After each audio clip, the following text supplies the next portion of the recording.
I call to order the September 2022 meeting of the Governance and Policy Committee meeting, much like yesterday's audit and compliance meeting, standing room only. Good morning, everyone, and thank you to those of us who are joining via the live stream video and those who are attending us in the boardroom here in the Twin Cities campus. Our first item of business today is the 2022-2023 committee work plan.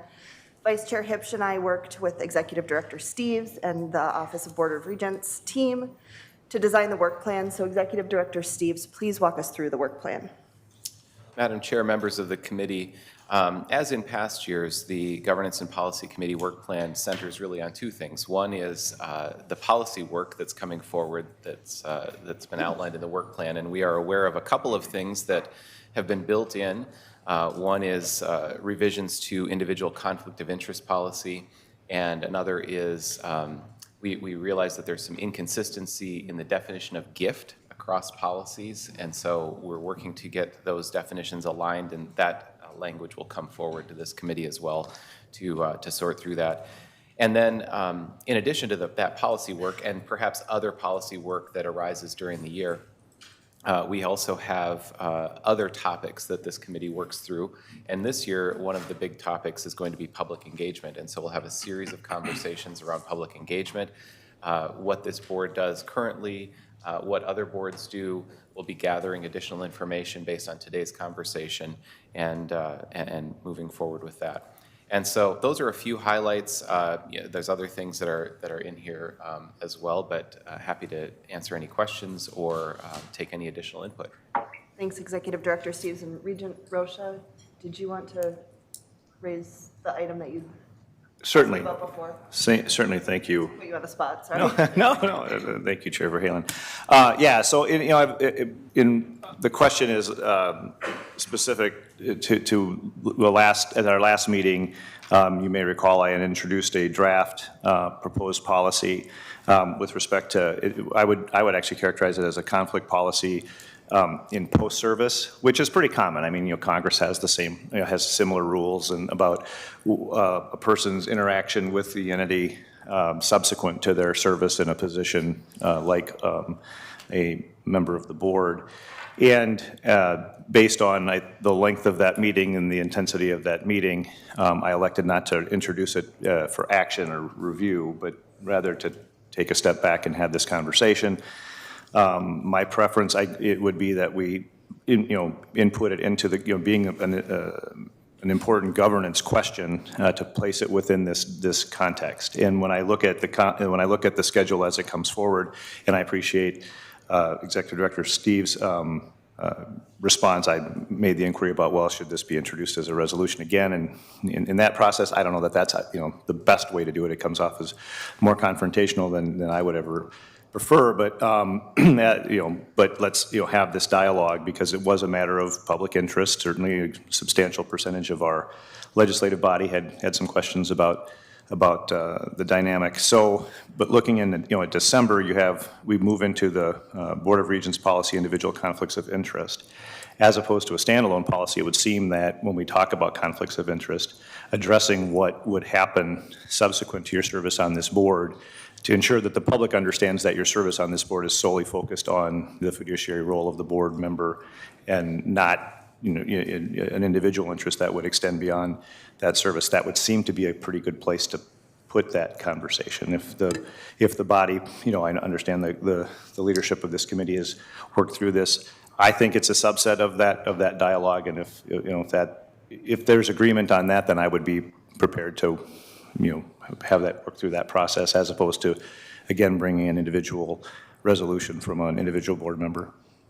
And just to be clear for everyone's, so we're all on the same page about what we're talking about. You're talking about having this board have a conversation about whether we need a policy restricting regents for a period of time after their term is done, whether it's by resignation or end of term, to being an employee of the university.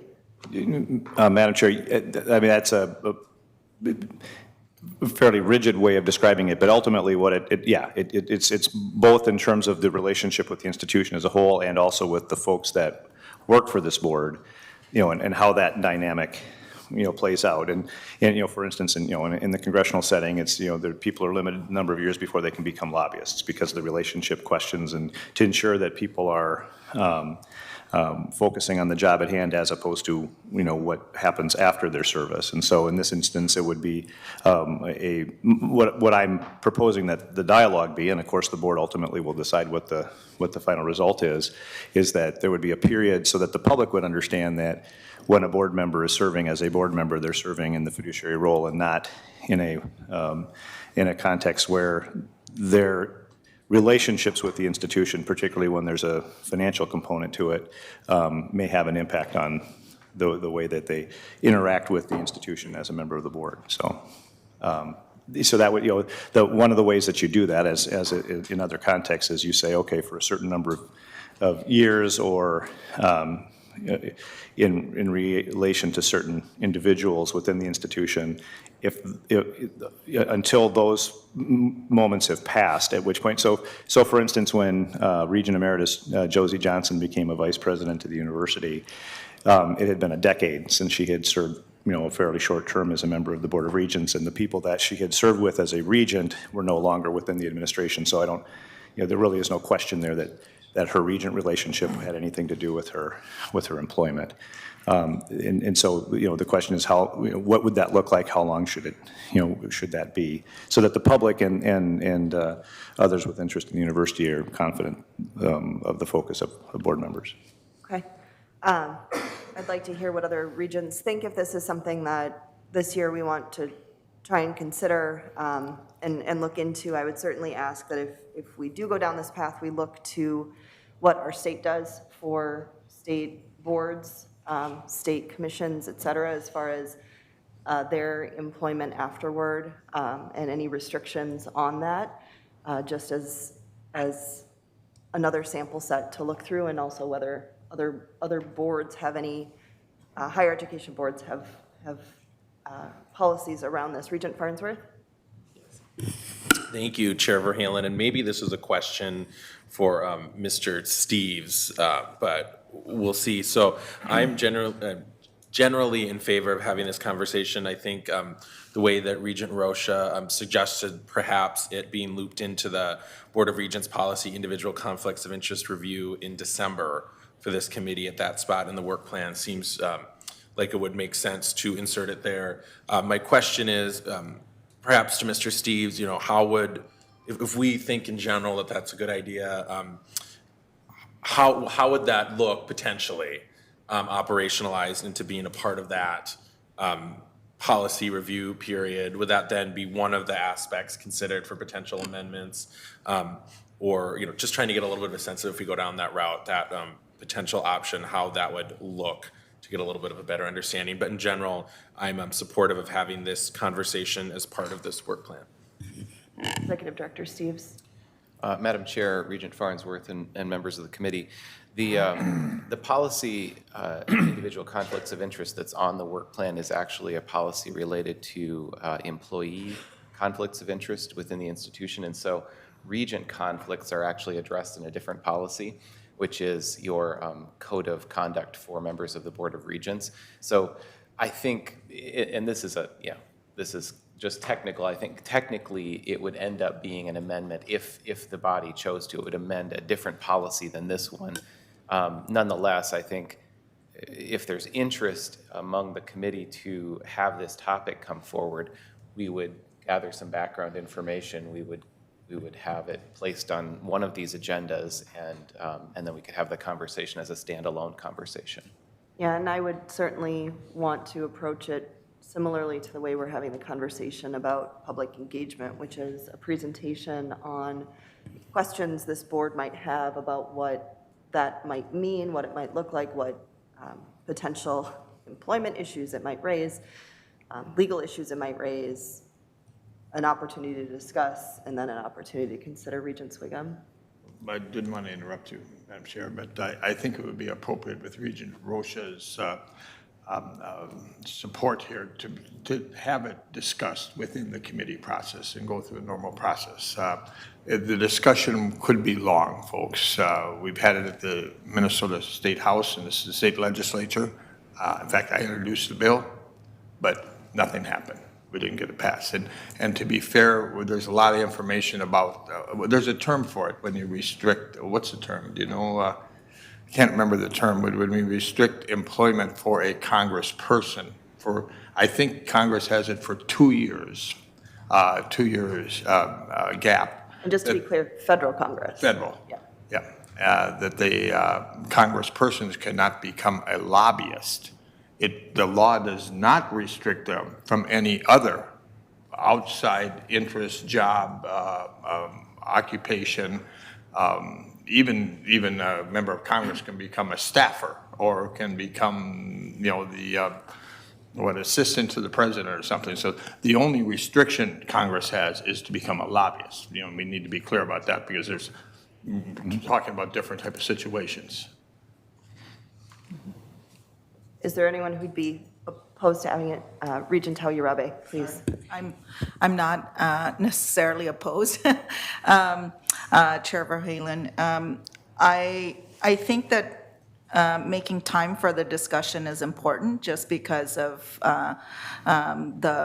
it seems like that was an important point in sort of that process with past regent. And it feels like we should discuss it not because it's wrong, but actually there are good reasons why you shouldn't restrict employment, because I feel like that's, we're looking for the best people. And if it comes, I understand why in Congress you wouldn't want someone to become a lobbyist, but this is a body that is a board of directors, and it just functions different. And I think we have to think about that. But I also would want folks to know that we do think about those kinds of things, and there are good reasons why we wouldn't restrict it or things like that. So I feel like it would be good to have that discussion so we can actually understand what is there and to know why we wouldn't or why we would. Yeah.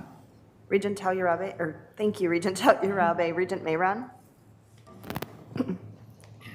Thank you. I think Regent Tauyarabe expressed my view as well. I think it's an important discussion to have, whichever direction we go, and I would support adding it to the calendar for discussion. Vice Chair Hipsch. Thanks, Chair Verheugen. I agree with the last two speakers that we should have it as a discussion item. I'm going to regret this. Regent Swickow. Madam Chair, I don't want you to finish on time. I just Googled it. It's called the revolving door. The revolving door from congressional persons becoming lobbyists, and no restriction to any other job or occupation other than the lobbyist provision. Revolving door. Thank you. Well, I think that gives us direction for purposes of adding it. Executive Director Steve, so if you can make those amendments to the work plan as we go forward, and then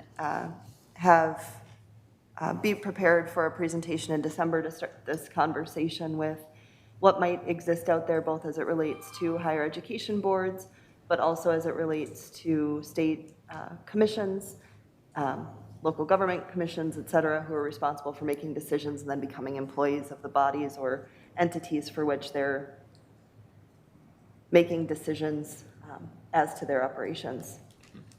That'd be great. And then if other people have additional specific questions, please feel free to get those to the staff. Regent Farnsworth?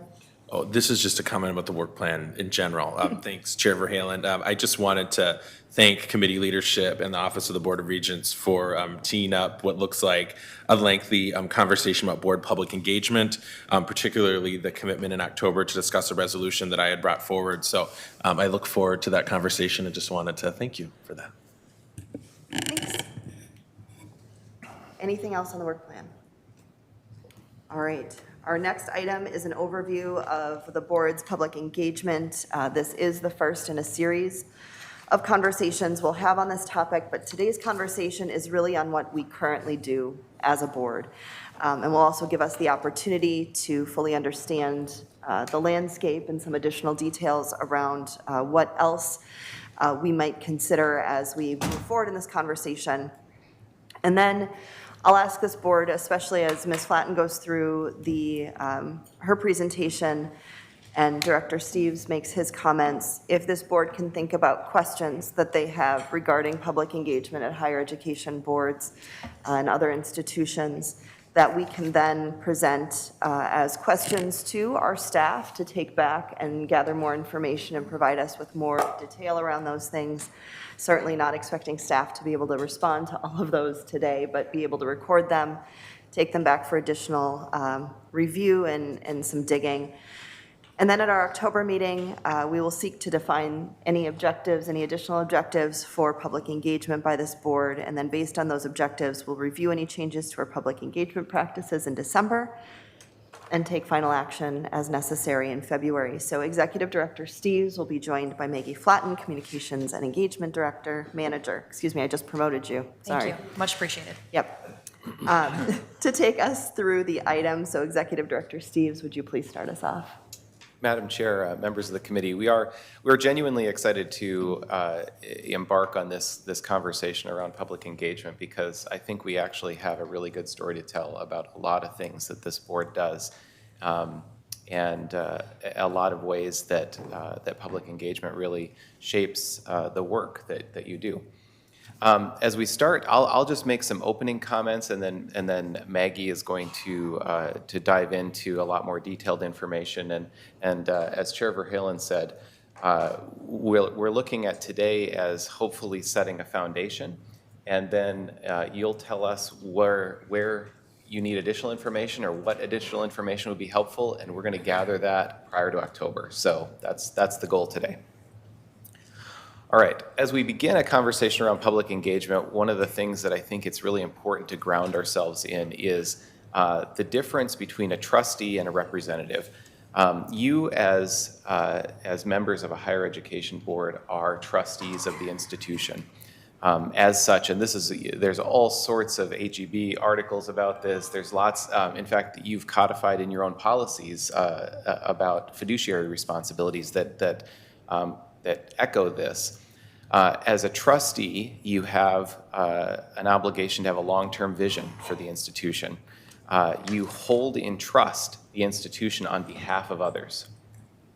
You act in the best interest of the institution. Your objective and goal is to preserve and ensure the long-term success of the institution, which is slightly different than a representative who may have a shorter term responsiveness or turnaround time, shorter horizons, carries the voice of others into a debate and a dialogue, and acts as an advocate maybe for certain positions. And as you recall, one of the things you've written in your code of conduct is that you aren't an advocate for any particular interest. You are as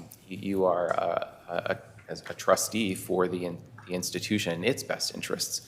And so I just think it's helpful as we talk about public engagement to reground in this difference, because I think it plays out in some of the activities that you do as a board and why you do them the way you do. We'll turn to the next slide. When you are a trustee, then you have a different type of accountability.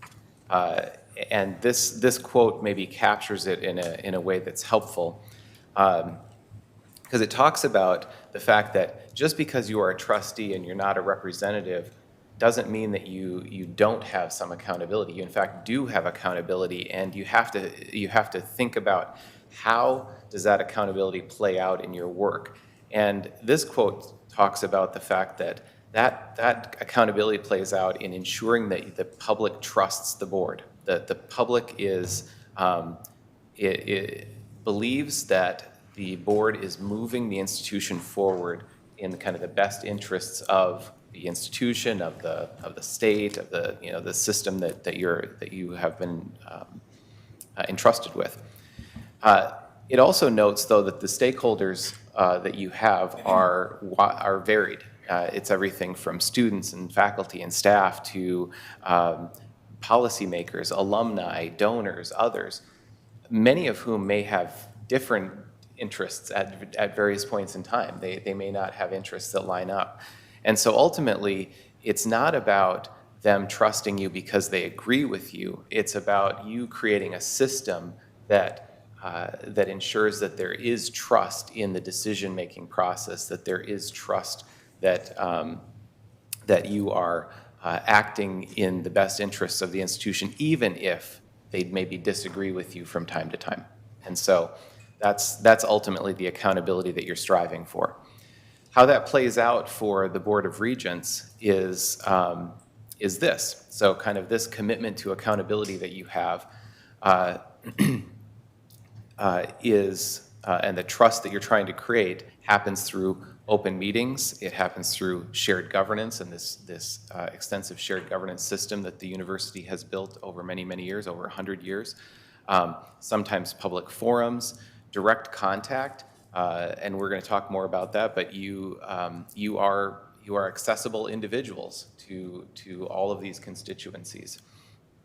Campus visits, events, you are a visible presence throughout the system. Our digital platform and all of the various ways that provides transparency to your decision-making.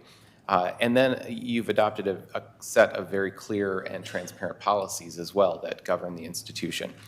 All of those, and other minor buckets that aren't here, but all of these are the ways that you have tried to ensure that the public can see your work, that they can engage with your work, and that they can trust that decisions are being made in the best interest of the institution. So that's just some kind of introductory overview, and then Maggie's going to walk through a lot of additional information. So, Please go ahead, Ms. Flatten. Thank you, Madam Chair. Good morning, members. We see this public transparency and what we're calling today engagement as a two-way street. This board is engaging with the university community and the public generally through transparently sharing decisions and discussions like we are today, hosting our meeting live on YouTube for the public audience. And in turn, you're also each collecting input and consulting on matters before the board on a number of ways that we'll dive a little bit into here.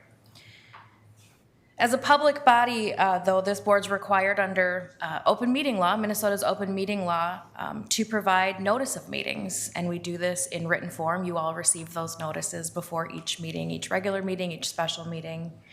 And your meetings are required to be open to the public. We're here today, the doors are open. We have a full crowd for those of you watching online.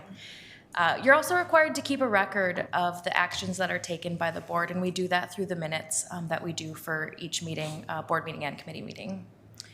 And then all of the relevant materials must also be available to the public. So those are things like the agendas and dockets, which we'll talk about more, where we house those in a little bit. The university also has this really rich history of shared governance, and the shared governance process provides opportunities for diverse voices of the university community to participate in discussions and be consulted on key decisions. The primary driver of this is our University Senate, which is among one of the greatest in the nation. It was established in 1912, and it has evolved over time, but today it includes faculty as well as members of the civil service and P&A staff and students as well. Additionally, the board's student representatives are charged with bringing the student voice to the board, and as we've all seen, there are 8 elected or appointed, I should say, student representatives representing each campus who sit on your committees and provide input on your discussions and deliberations there. But going beyond the basics, what we talked about previously, those previous slides were sort of the required elements, and there are a few things that you all do and that we support you in going sort of above and beyond.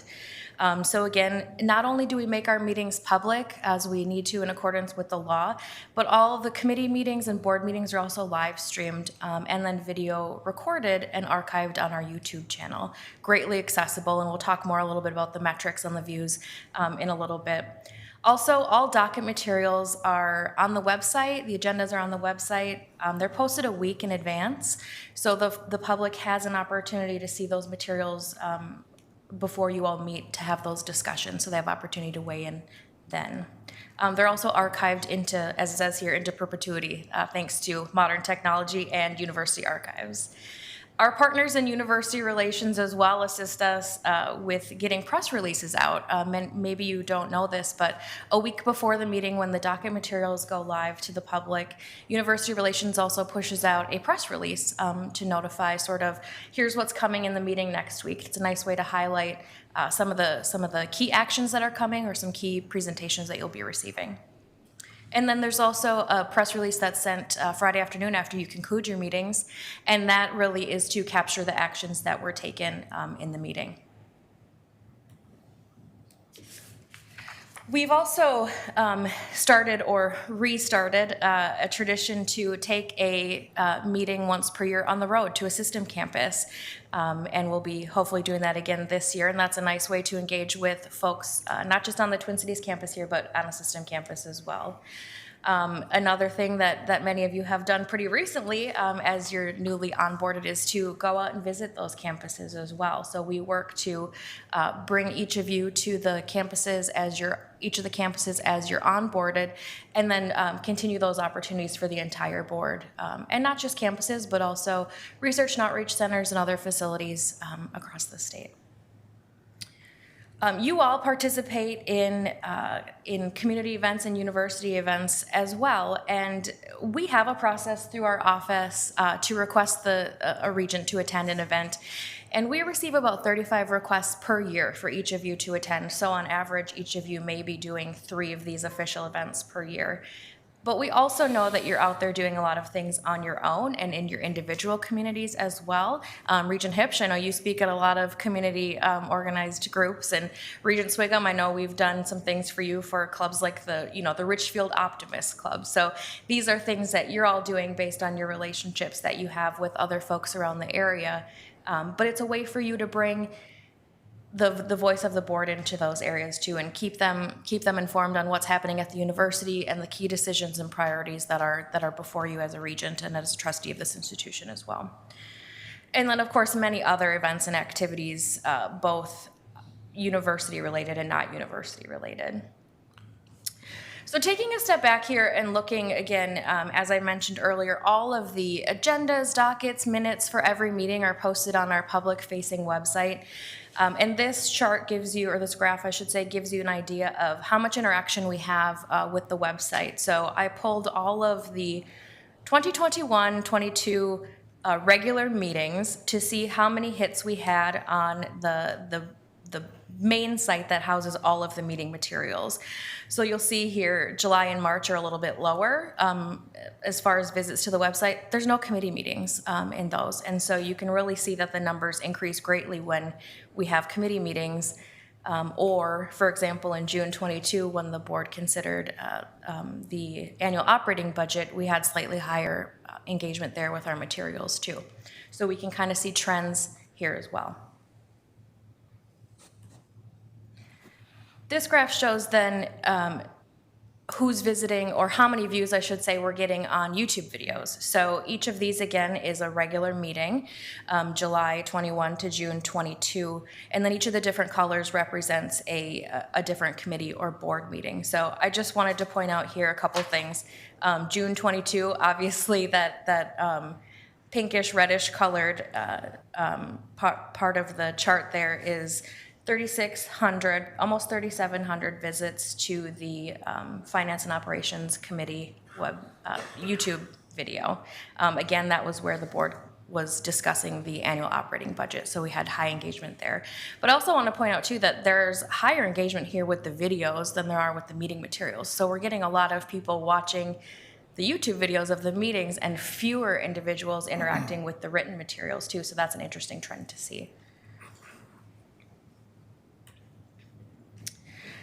So that's how you're all putting information out there for the public, and wanted to spend a little bit of time today talking about your current practices and how each of you receives input. It will go as no surprise to any of you seated around the table that the majority of the correspondence you receive is emails incoming to your personal university email address. Your email addresses are public information. They're listed on our website. They're in the university directory. Regents are the public is most likely sending you an email directly, whether it's to all of you, whether it's to one of you individually. That's where you're getting a lot of your input. We also receive a much smaller amount of email to our general email account, as well as through our contact form that's on our website. You're also, again, receiving input through the shared governance process that we talked a little bit about earlier. And then each of you is out in the community interacting with individuals while you're here on campus or when you're at the grocery store in your hometown. You're probably hearing from students, from parents, from alumni, from donors in a lot of casual ways about their thoughts and opinions about the university. Lately, though, the conversation, as we know, has been turning to the opportunity to have public forums with this board.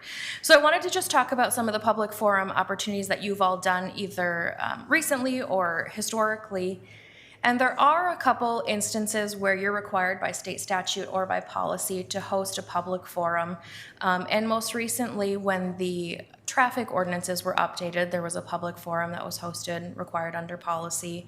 And then prior to that, also the body-worn cameras. When the University Police Department took on that, they had to have a public forum in this space to take public input on that. Not required, but traditional, is that there's an in-person public forum to collect input from the university community on the annual operating budget. Again, this is typically limited to 15 speakers based on the amount of time that you all have available on the agenda for that meeting. And anecdotally, I just want to note here too that it is limited to 15 speakers. It's promoted very widely across the university community to students, faculty, staff, alumni, donors. And we very rarely have turned individuals away. So that 15 speaker slot seems like an appropriate size.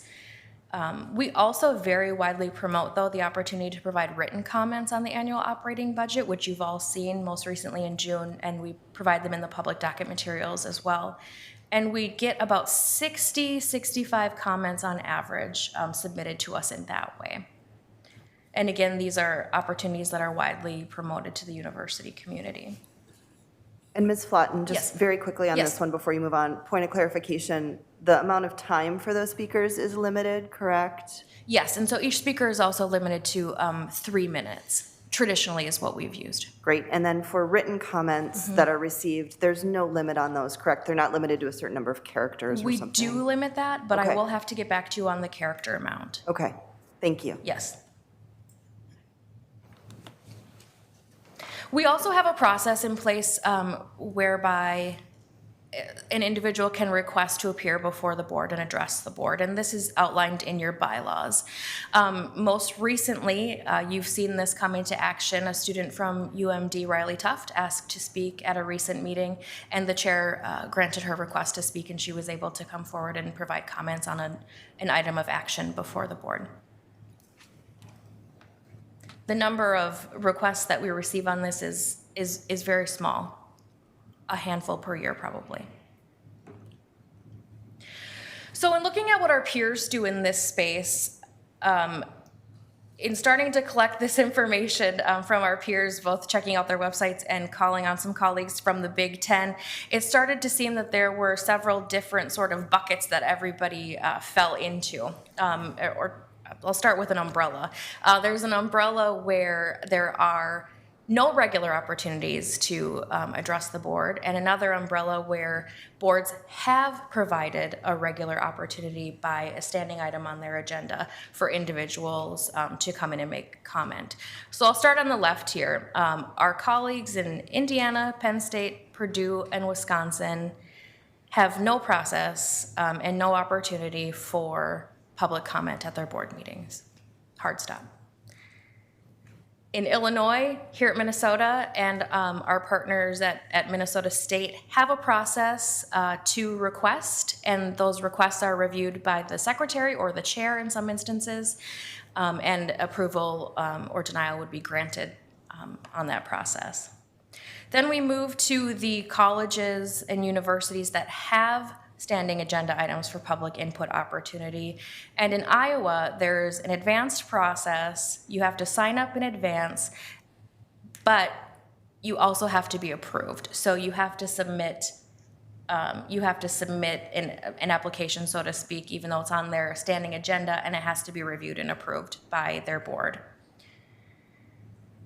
In Michigan, at Michigan State, in Nebraska, and UCLA, all that's required is that you sign up in advance, and these are primarily on a first-come, first-served basis. So most of them have a form on their website that opens a certain number of days before their board meeting when they're taking regular input. Folks sign up, and then they get an email in return saying that yes, they are speaking, or no, that the slots have all been taken, that there's not room. And in talking to some of our colleagues from some of these schools, it's pretty rare that all of their spots fill up, and they don't generally have to decline based on time or space. And in Maryland, they have a fairly open process where individuals can show up the day of the meeting, and they have a sign-up process that day, and they are invited to speak to the board.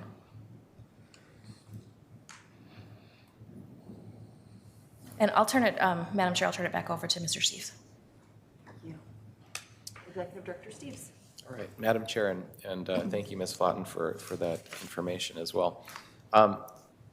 I just, before I turn to this question, I just want to amplify one additional thing, and I know we covered it a little bit, but it would be a disservice if I didn't highlight the tremendous volunteer effort and work that happens at the University Senate here at the university. I just had the opportunity to visit with the incoming chairs of the Senate committees, and there are many of them. There are so many committees, and these people are faculty, staff, students, employees across the institution, and they are serving on committees kind of as an additional above and beyond outside of their work. And they consult on all major decisions. Every major policy that you're seeing here before you for a recommendation from the president has been through an extensive process at the Senate.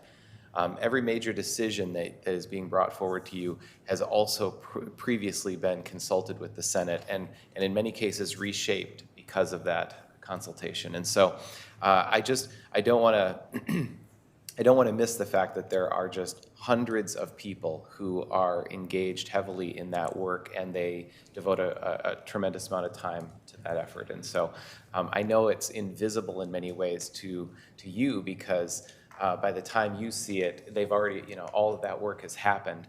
But I assure you that that work is happening, and that the President's office and the University Senate office and all of these individuals engaged in the Senate are working diligently throughout the year to try to ensure that we have this kind of shared decision-making process with buy-in. So as we look ahead to October, the public engagement question that we have in front of you is, as trustees, do you have enough public engagement in your decision-making on behalf of the institution? And so as we hearken back to keeping in mind what your role as a trustee is, this long-term vision, this holding in trust for others, acting in the best interest of the institution, and also your accountability obligation, ensuring that you're doing things to instill trust in your decision-making, that you are moving the institution forward. As you think about that and the constellation of activities that we've been talking about today, this is the question. Is that enough? Is it sufficient? Is it the right? Are these the right things to be doing to ensure this public engagement in your decision-making process? And so that's the question as we've framed it up, but we can obviously talk more about it. And so then the questions for today's discussion are there questions about the material that we've covered today? Any clarifications we can offer? And then also, what additional information would be helpful for us to gather ahead of your October discussion? Because that question, that kind of central question about engagement, will be the basis of your October discussion. And so if there's additional information beyond what we've shared today that would be helpful, we'd be happy to gather that ahead of the October meeting. Great. Thank you, Ms. Flotten and Executive Director Steves. As people gather their thoughts, I wanted to start with some of the questions that I had in going through the material and thinking through this. And they're both questions for OBR staff, but then also questions that I would ask this board to think about as we go through this discussion over the next few months. And just a quick little story to Ms. Flotten's point about when we're out in the community, people approach us about all kinds of things. I was on vacation in a different state recently and was approached by someone because I was wearing my gold Minnesota gear, and they came up and started talking and then said, wait, aren't you? And then we had a whole another discussion about their feedback, and it was lovely to hear from them. Were you? They said, aren't you? Were you or were you not? I mean, no, I never am.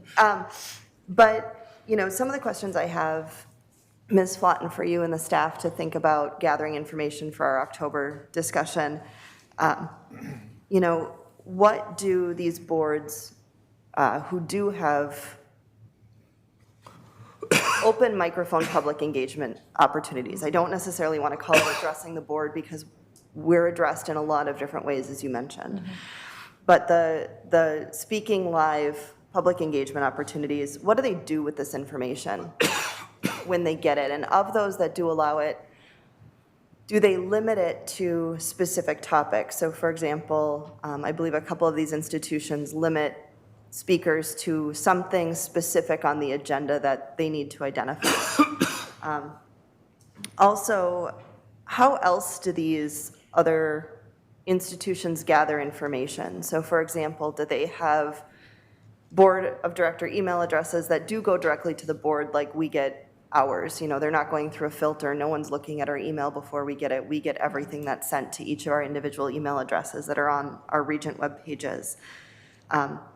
I know in those, someone can present me with a lot of information and attachments, way more than they could get to me in a 2 or 3 minute presentation in front of me, and it gives me time to sit in it and think about it too. And then of these public forums or opportunities to in-person address the board, are those self-initiated by those boards, or are they mandated by controlling law? So is there something that requires that of that institution, or is it something that's self-initiated in their own policies that they've created? And then for this board, as we go through this and think about it, you know, kind of a twist on the question Executive Director Steves presented us with, but what are we trying to accomplish with an in-person public speaking opportunity that we aren't accomplishing or aren't able to accomplish within our existing framework and our existing policies? What is it that we would be trying to, what is it that we are missing? What is it that we would hope to achieve? What is it that what we have is or is not able to accomplish in that process? Is there a preferred type of communication by Regents? And to that, I guess, a step of that is there a type of communication each of you as Regents weight more heavily than another? If someone sends you an email, do you weight that more than if they send it, a personal email, do you weight that more than if they send a broad email or what looks like a form letter or those types of things? And then this is a bit of a question, you know, down the road, but how do we allow and make it efficient to have in-person public input, and what limits might we place on that? And really what I'm thinking about are things like making sure that anyone from anywhere is able to comment. It's not just people who drive to the Twin Cities or people who drive when we do a campus visit somewhere else. But then technologically, how do we make that happen in an efficient manner? I think we've all had plenty of Zoom and WebEx hiccups along the way where the technology doesn't work or it's intimidating to people and discourages them from participating. So then are we creating a different barrier or making it seem like there's only one way to contact us even though all of these others exist? And so those are just kind of things that were knocking around in my brain as we put this together, as we thought about this, to present both to staff and to the other regents. And so Regent Mayron, I will hand it off to you at this time. Thank you. And thank you very much, Regent Verheugen, for your very comprehensive list of additional items to consider. I support every one of them that you've asked for. And I would add just a few more. I would be interested in finding out for all of the institutions that we're on, I believe it was the slide showing, it might be slide 22. Do they have a student, the equivalent of our student regent who sits on our board of regents and is a source of information for us, at least as to the thinking of the students? Do they have similarly student representatives who sit at the equivalent of our horseshoe to provide information to us? Do they have, how does their faculty or other employees get input? We have our very robust university senate. What do those other institutions have by way of mechanisms to get input from faculty and employees, so that when we compare us with others, hopefully we're going to compare apples and apples across the board. And I'd be interested in those that do allow for public speaking. Again, how long do they allow each individual to speak, or how much time is designated to the open forum? Is it a half hour, an hour, no limit? Again, we're looking for meaningful input, and so how long do those other institutions allow individuals to speak? That's additional information I would find helpful. And the second comment I have, it has to do with it, slide 23. It's where Director Steeves talked about the question for us to consider about input for ourselves. But I think there's a secondary question that is worth asking, and that is what, in terms of criteria, whether other stakeholders feel like they have adequate means for public engagement. It's not just what we think, but it's also what do they think?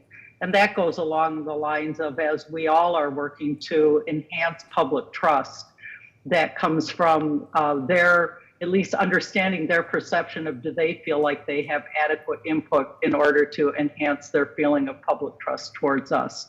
So I do think there's dual criteria we should look at. Not only do we feel like we're getting adequate information, but do all of those stakeholders feel like they have an adequate opportunity to provide input to us?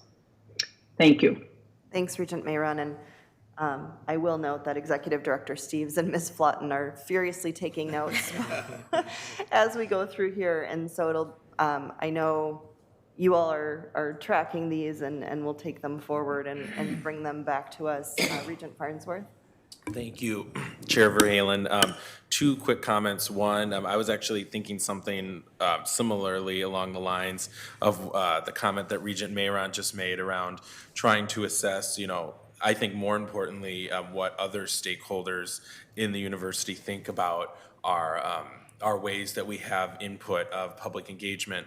The second question I'd have to add to the note sheet that OBR is taking for the next meeting is trying to, and maybe this data isn't recorded, but trying to get more of a sense of, as our request to address the board policy already is in existence, if there's a history of how many requests we've received and how those have been dealt with. I know there was one example provided, with one of our student representatives last year from Duluth who addressed the board that was granted. But I think at least since I've been on this board, at least one or two other requests to address the board have not been granted. And part of my curiosity in expressing a change to our exploring a change to our policy is I feel at least that it's very subjective, and that I never know why a request was granted or not granted.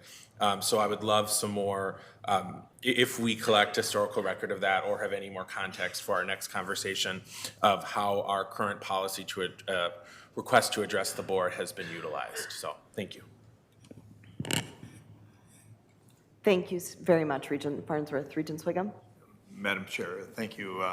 It strikes me that there's a significant difference between being a trustee and being a representative in the governing bodies. And I'd like us, Mr. Steeves, to explore that a little bit more, the difference between a trustee and a representative, because I believe the bodies are significantly different.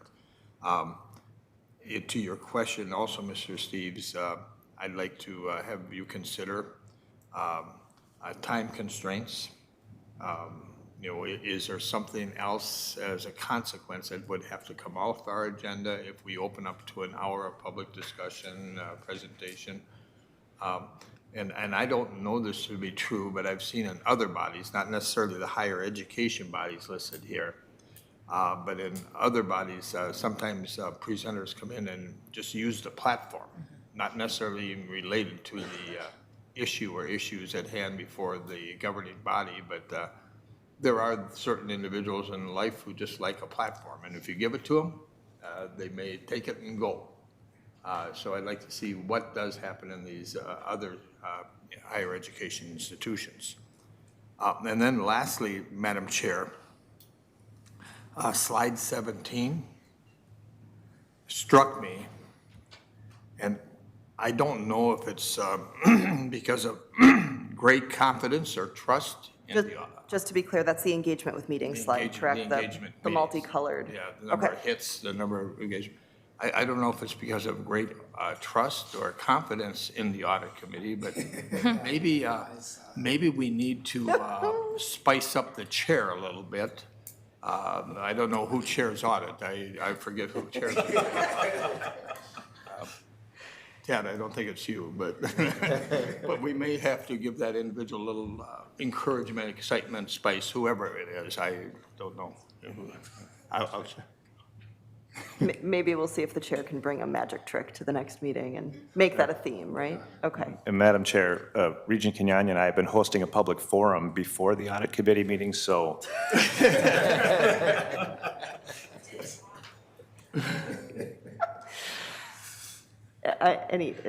Oh, I was just kidding, you know. Any direct response to that, Regent Kenyanya? I was formulating my real question, but. And you can, we do have another speaker, I just. Yeah, why don't you go to that Okay, speaker? I'll very be good. ready for that. Vice Chair Hipsch. Thanks, Chair Verhalen. You know, I liked I've liked this conversation so far, and I can't disagree with any of it. A couple things to add is, you know, how do we make sure that it doesn't get politicized?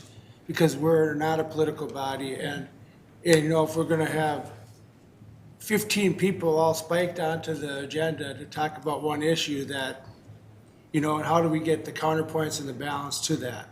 And how do we ensure that what we're hearing is fact versus fiction? You know, because there's a lot of opinions out there. And so I got to make sure that we have the people on staff to have the proper rebuttals at the time of the thing, because there's a million different items that could come before us. That's one of my concerns. Another one of my concerns is we're a really big state. I don't think people are going to drive up from Roseau for 3 minutes on the agenda. So how are we going to get the balance throughout the whole state?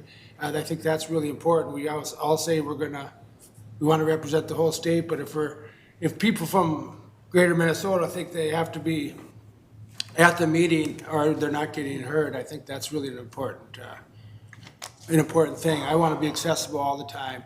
And so those are my concerns. And, you know, I came from a county board for 12 years, and we have a lot of public meetings. I call them Jerry Springer shows. That's kind of what they are. But, you know, we're very specific to certain topics, but they still go all over the place. You could be talking about a road going someplace, and people want to talk about guns or something else. And so we have to, you know, we have to understand that that can happen as well. So these conversations can go all over the place, and we can't predict it. So we have to be really careful as we go forward with this, but I like the conversation, so thank you. Thanks so much. Regent Kenyanya. Thank you, Madam Chair. So a couple thoughts. You know, I like the conversation of the roles of a trustee versus a representative. I think that was a good way to frame it. And the slide we started with was helpful. As I read it and reflect on it, I mean, I think that offers us kind of guidance on how we approach our decisions, but I don't know that it would then restrict the input. I think a trustee and a representative, you know, would both want input, but then from that input, approach that differently. And, you know, a trustee, obviously, the more long-term vision, and unlike a representative, you have a wider constituency, if you will, that you're representing, or no constituency really, actually, because you're representing everyone and the institution itself. I would agree with Regent Farnsworth that it'd be helpful to find out the criteria for the written requests that we currently have, which aren't many, but the few that we do have, what that process is like. And I mean, maybe that's just a question for the chair, perhaps, chair of the board, to give insight on, because I think the chair rules on those requests. Regent Hipsch, I like some of the points you brought up. I think they're definitely true. As with the current forums we have, we don't converse, right? We listen. I think if we were to have something that I would envision the same thing. And we obviously can't take ownership of what folks are saying, but I think it's important to have it said. There's certainly something different with speaking with people in person and having to face people rather than a written communication. And I mean, I think there's certainly something to be said about that. And with the comments about the Senate earlier, Senate is, very invaluable part of the institution. But, that feedback doesn't get to us in the same way, right? I mean, that is governance in a way, right? I mean, that's part of what you're accepting, that things will flow as they do and end up towards the board. But I don't know if that's the perfect comparison. And then lastly, as we were talking about Senate, I remembered an earlier conversation I had, I think last year, might have been this year, they're all blending together, Mr. Steves. I had the opportunity to meet with I think it was the P&A Senate leadership and the Civil Service, I think is the other leadership. And, they provided feedback that they don't feel they have access to the board, at least in the same way that the Faculty Senate does. We certainly have the student reps here.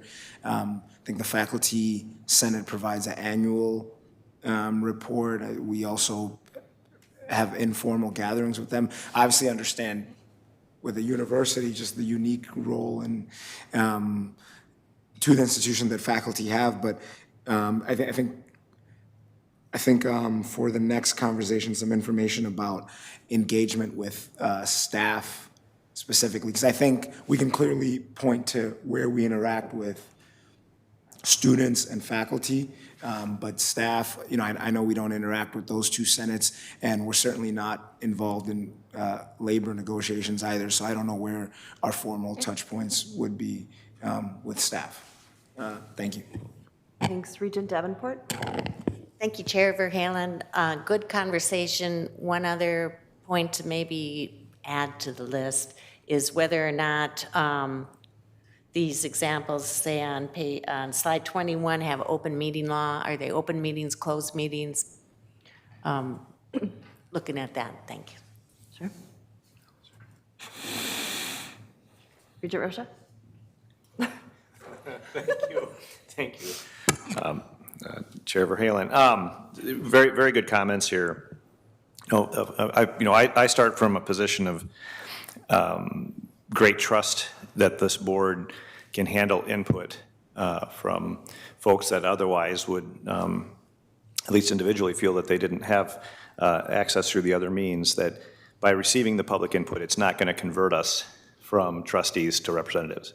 We get data all the time from, folks from the administration, from students, from alumni, from faculty, and we process that, and then we make decisions on the long term, on the trustee basis, as opposed to suddenly feeling as if they, it's going to compel me to take a position on an issue because somebody is a constituent. I think that it really focuses more on, what Regent Kenyanya had walked through, and he really touched a lot of the points here as far as, I was just counting the different ways that different folks that we described on, there was the list that showed policymakers, alumni, students, staff, faculty, and I was thinking about all the different means they have to have that input, but then the public more generally, that doesn't exist in the same way.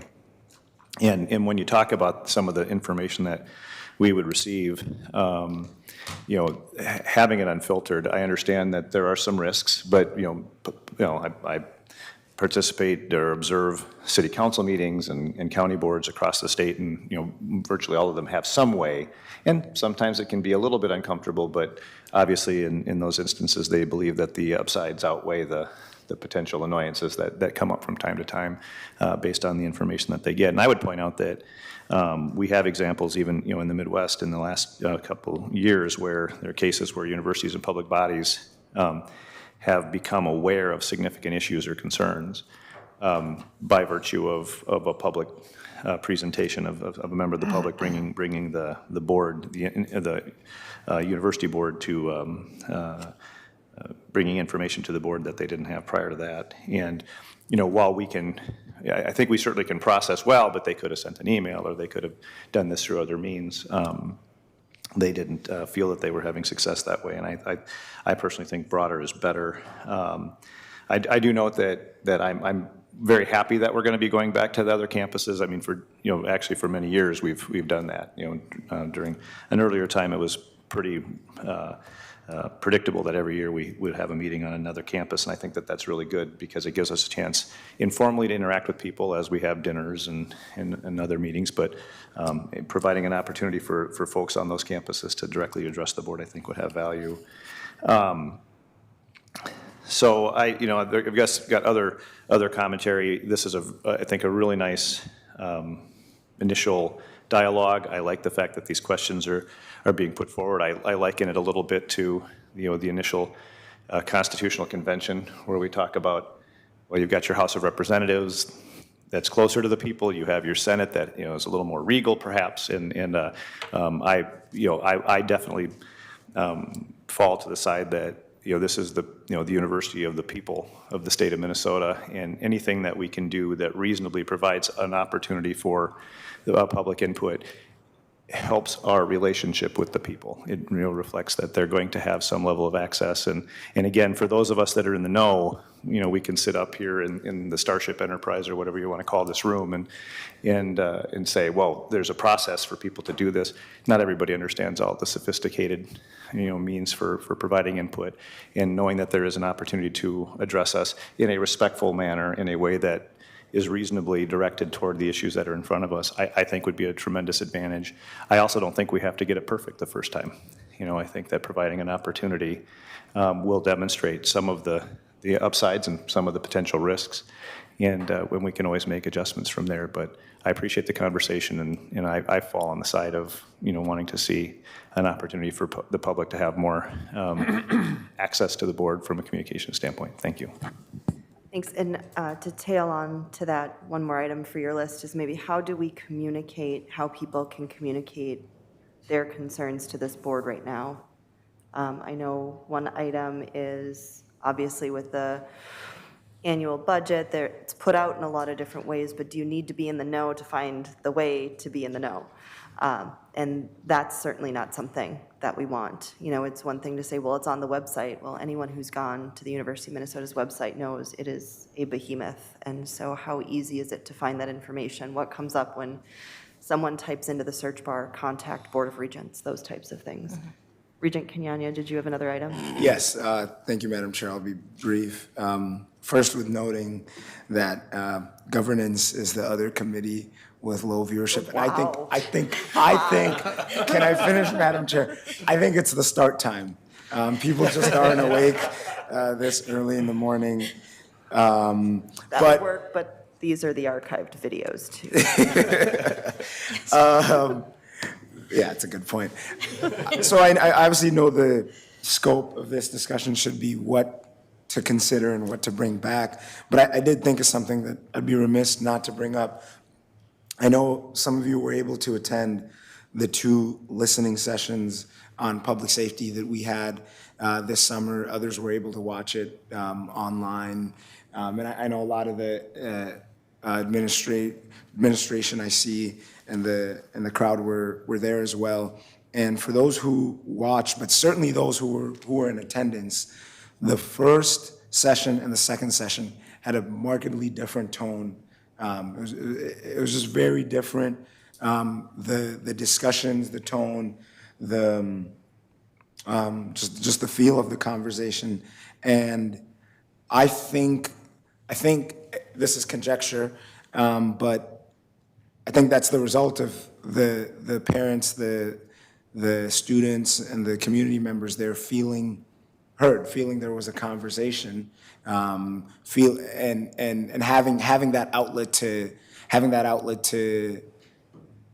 express their concerns, to have them heard, to see the action taken directly of that, and then being brought back for that follow-up conversation.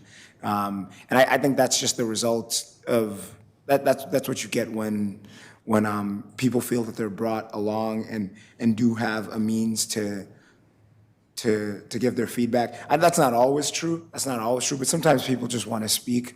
People like to talk, right? We find that here at this board. But there's nothing wrong with it. But Are you trying to exclude yourself in that? no, I am people, Madam Chair. I count myself a person, Madam Chair. Thank you. So, I mean, I think that's important. Even in the emails, there's a particular individual who emailed the board recently, and they've been doing so for a while, and they were at the sessions as well. And you can just see the progression in how people engage when they feel that they're included in part of that process. So that was just an anecdotal observation that I wanted to put out there. Thank you, Madam Chair, and thank you for acknowledging that I'm a person.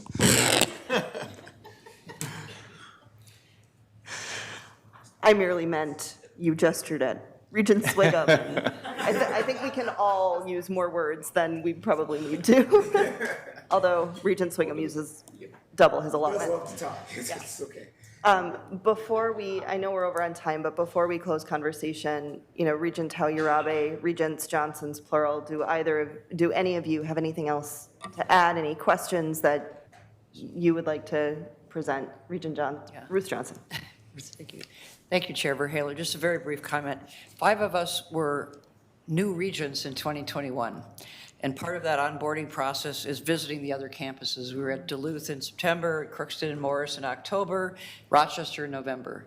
I think those are incredibly important, both for understanding the campuses and for the connections we make with leaders and students and everyone on those campuses. We do have the opportunities to return at times for conferring degrees in honor we get to do as regents, and those are helpful too, but the focus is very different then. So I would just advocate for sort of regular opportunities for us to visit other campuses, and we can't all make it at every time, but I think it shouldn't just be onboarding. I think that as we learn more and become more involved, and this year as we move through the kind of systems of looking at enrollment and all of that, it's really helpful to kind of renew and update the campus visits and relationships. So I just advocate for that. Regent Hauyarabe. Chair Verhaelen, thank you. I just want to thank the staff for preparing the materials. I thought that it was really helpful, and I also appreciate my colleagues for the conversation.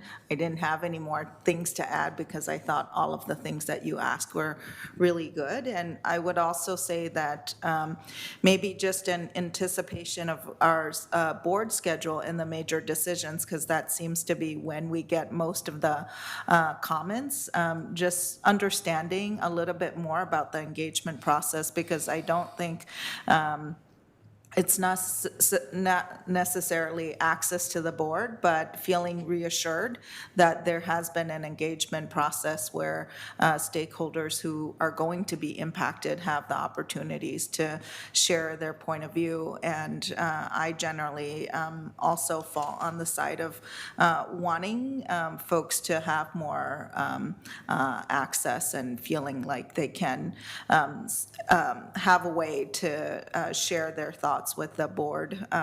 And so I've appreciated the discussion and look forward to more. Yeah. Thank you. Anything additional? All right. I believe we will need 3 hours for governance and policy in October based on all the questions we've left you with. But I do think that we've definitely built a good base in this board of kind of where we are, level setting, what we have right now, and then some additional information gathering, and I really look forward to our further discussions on this. So thank you, Ms. Flaughton. Thank you, Executive Director Steves. Finally, we turn to the information items. Executive Director Steves, is there anything that needs to be highlighted here? Madam Chair, I'll just note that there is one policy that has completed comprehensive review with no recommended changes, and that is the Board Operations and Agenda Guidelines policy. This policy underwent a comprehensive update in recent years, and so this is the policy that outlines committees and their portfolios, the agenda process, kind of the operations of the board.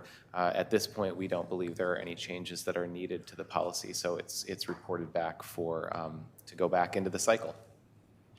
Are there any questions or discussions on that? All right. Thank you, Executive Director Steves. With that, we have concluded our agenda, so we will reconvene in 15 minutes. Thank you.